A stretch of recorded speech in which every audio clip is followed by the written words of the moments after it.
Just going to take you through here. I'm in the process of making a new tunnel for the layout. I've been kindly donated this piece of cardboard from a carpet warehouse store. I looked for different materials to use for making a tunnel. I looked at drain pipes, etc., things like that, but this is more suitable. It's very rigid, very rigid cardboard. I've basically slit this down the middle with a saw. I tried a pair of wife's scissors and they broke in half. She wasn't very pleased about that. And basically, this is very rigid cardboard used for storing carpets. Rolling the carpets up, you can bend this out. So that's the first process I did here. Got the inside of the tunnel with the cardboard split in half, sawed in half, which you can bend accordingly. The next phase, these are Slater's plaster cards, which you can't really see very clear here. I'll focus in. They're brick patterned, and I sprayed these with black paint, which later on I'll weather. These are for the internal inner sides of the tunnel, which I'll go through in a minute. Right, I've coated the internal side of the tunnel with the plaster card, and I've done a little bit of weathering. You can pick it up in this light, but very good with doing a watery wet dampness effect by using the PVA glue and just smear it down there. You get a very damp looking wall. Can't really pick it up on this camera very well. Try and get that a bit there, just down there. So this is the upside down tunnel. I've weathered some of the walls here. Bit of salt coming out of the walls there. So as far as the decor inside, it's ready to go. I'll just turn this over, show what I've done here. What I've done the outside is put some tabs on here. So these are going to be glued to the tunnel portal fascias.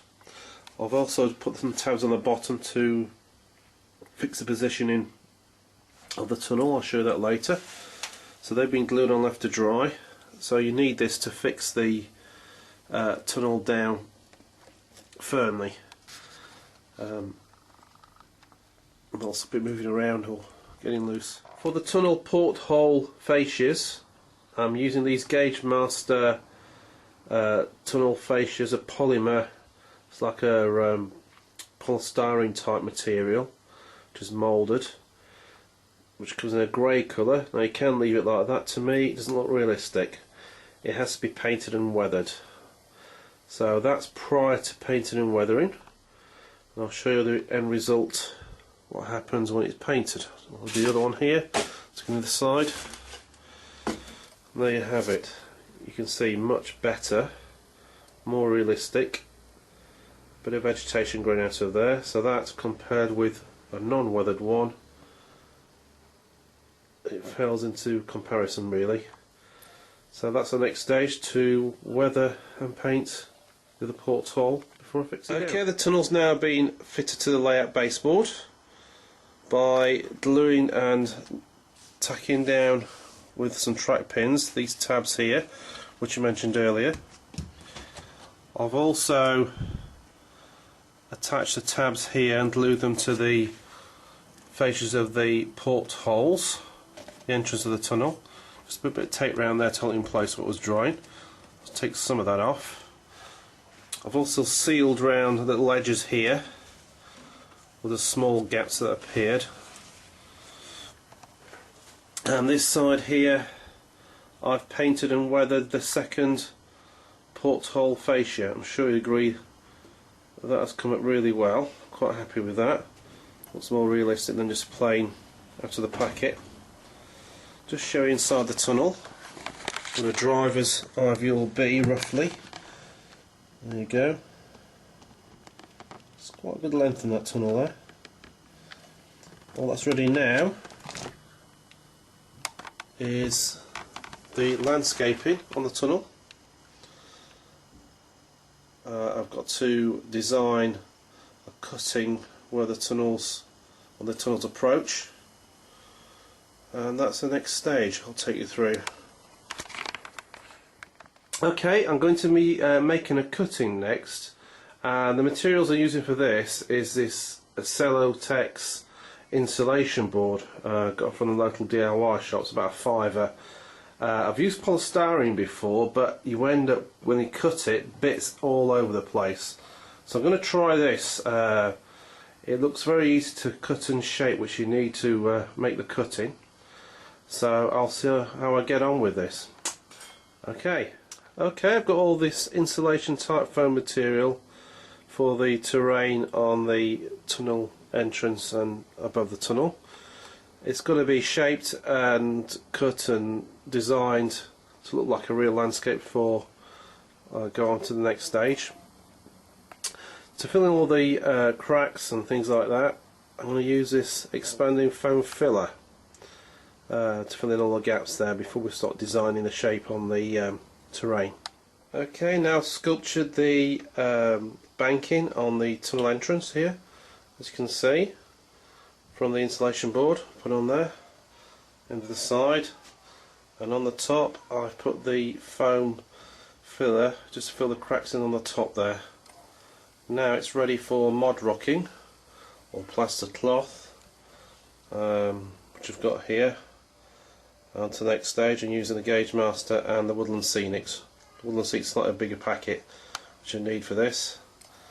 And on to the next stage. Okay, I've finished mod rocking with the plaster on the tunnel fascia and the landscaping. I've now spray painted the landscape on top of the tunnel and tunnel fascia with the Humbrol acrylic dark brown number 29 to give it that earthy colour before I start putting the static grass to cover the landscape in there. Okay, now I've covered the tunnel entrances and the top of the tunnel in the static grass, which is also called flocking, and there you've got the realistic landscape effect there. I'll just zoom in, show you that. That's the embankment there, the cutting as we go in. Now obviously when the PVA glue is applied on here, it is porous, so you have to work very quickly to get the static grass on top. I'll just show you the other side of the tunnel in a minute. There you go. Starting to look like a proper tunnel now. Okay, I've now added some plantation foliage at the side of the embankment here, hanging down.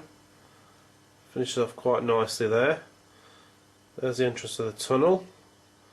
Also complete. I will be putting more bushes and things like that as I go along, so I'll do that at a later date, probably on top as well.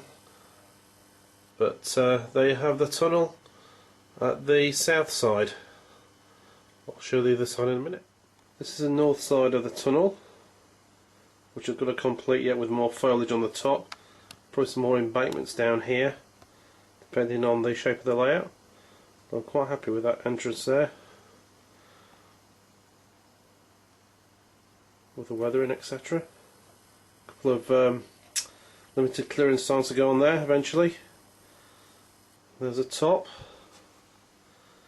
and there you have completed tunnel, ready for the foliage and any fencing, walls or anything like that.